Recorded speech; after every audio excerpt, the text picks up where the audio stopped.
a écrit à Éphèse. Ça m'a étonné quand j'ai lu Éphésiens.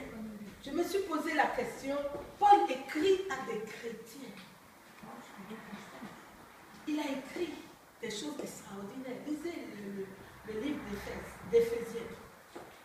Éphésiens, c'est extraordinaire.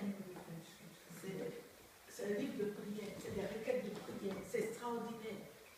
Paul a écrit, Éphèse, vous connaissez Éphèse, il y a beaucoup d'idolâtrie. Éphèse 1, 15 à 23. Je peux lire ça. Éphèse 15, Éphèse 1, 15 à 23. Je vais lire vite. C'est pourquoi, moi aussi, ayant entendu parler de la foi au Seigneur Jésus qui est en vous et de l'amour que vous avez pour tous les saints, je ne cesse de rendre grâce pour vous, faisant mention de vous dans mes prières, afin que le Dieu de notre Seigneur Jésus-Christ, le Père de gloire, vous donne l'esprit de sagesse, de révélation dans sa connaissance, les yeux de votre cœur étant éclairés, pour que vous sachiez quelle est l'espérance de son appel et quelles sont les richesses de la gloire de son héritage dans les saints et quelle est l'excellence grandeur de sa puissance envers nous qui croyons selon l'opération de la puissance de sa force qu'il a opérée dans le Christ en le ressuscitant d'entre les morts. Il a fait asseoir à sa droite dans les lieux célestes au-dessus de toute principauté et autorité et puissance et domination et tout nom qui se nomme non seulement dans le ciel, mais aussi dans celui qui est à venir. Et il a assujetti toutes choses sous ses pieds. Il a donné pour être chef sur toutes choses à l'assemblée, qui est son corps, la plénitude de celui qui remplit tout en tous. Amen. Paul écrit à des chrétiens.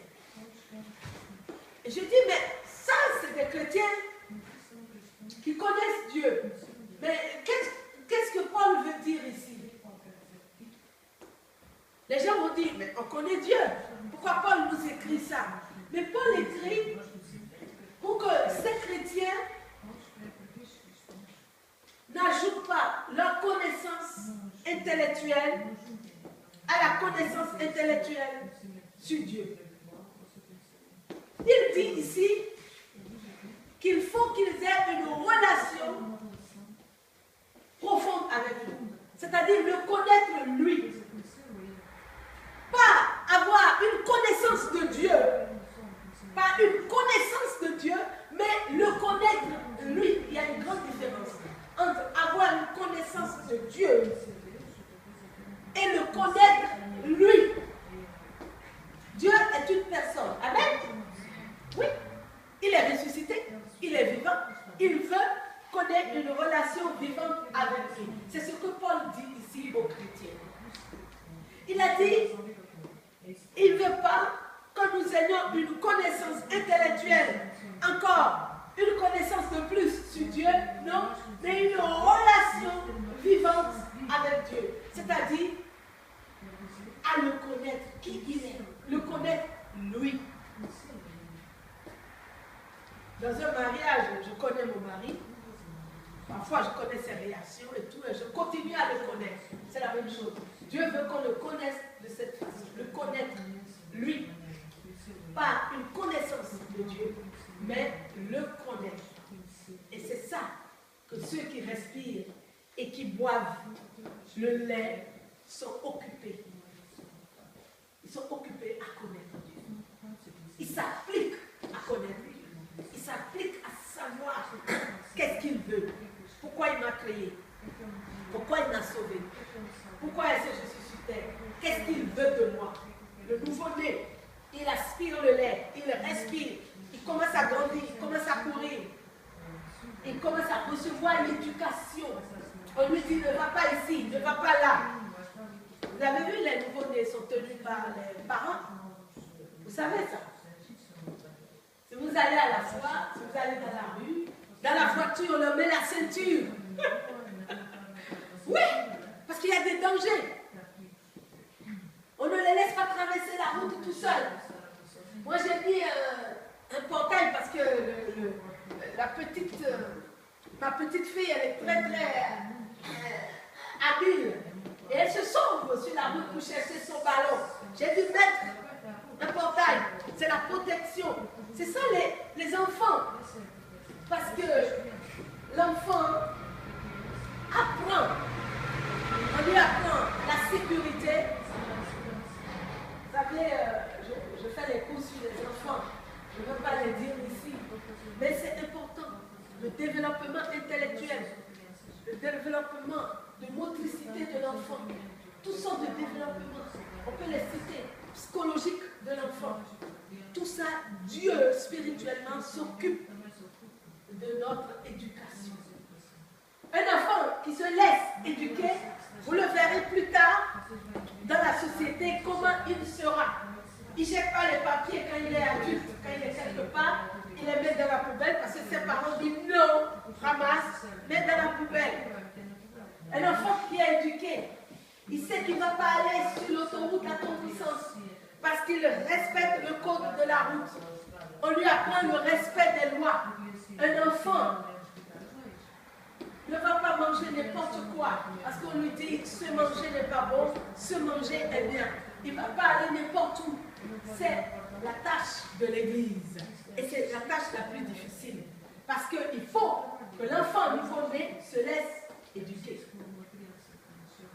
L'enfant qui prend sa volonté, qui veut faire ce qu'il veut, va finir par perdre sa vie. Vous savez ça? Un enfant qui se sauve, oui, c'est vrai. Un enfant qui se sauve sur la route tout le temps va finir par être écrasé.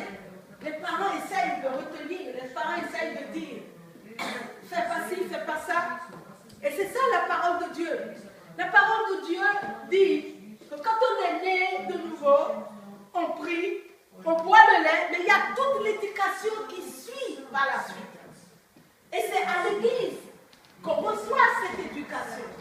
C'est dans l'assemblée que Dieu a prévu que l'éducation se fera. Vous n'allez pas entendre ce que vous entendez au marché.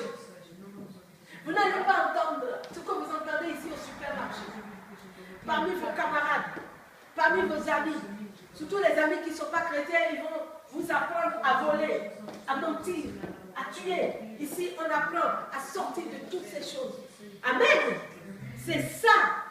Il faut l'éducation après la nouvelle naissance. Il faut ça. Quand l'enfant se salit, on prend ses vêtements, on lave.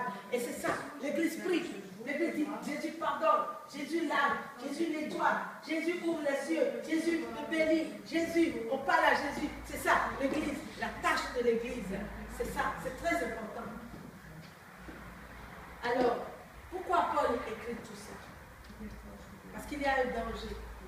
Même quand on est né de nouveau, nous devons connaître notre état avant d'être né. Comment nous étions? Comment nous étions avant d'être nés de nouveau? Paul parle de la vieille nature et il parle de la nouvelle nature. Il y a deux natures. La vieille nature qui est en train d'être détruite et la nouvelle nature qu'on a reçue de Jésus. Nous avons reçu la vie de Dieu. Nous sommes connectés à la source de Dieu qui est l'amour. Dieu est la source de l'amour, la lumière, la vérité, la vie. Et maintenant, la vieille nature vient combattre notre nature. Bien que nous soyons sauvés, nés de nouveau, nous lisons la Bible, nous aimons prier, il y a la nature pécheresse de l'homme qui est là. Et la vieille nature, c'est quoi? La vieille nature, ceux qui n'ont pas la nouvelle naissance, sont séparés de Christ. Ça veut dire qu'ils sont morts.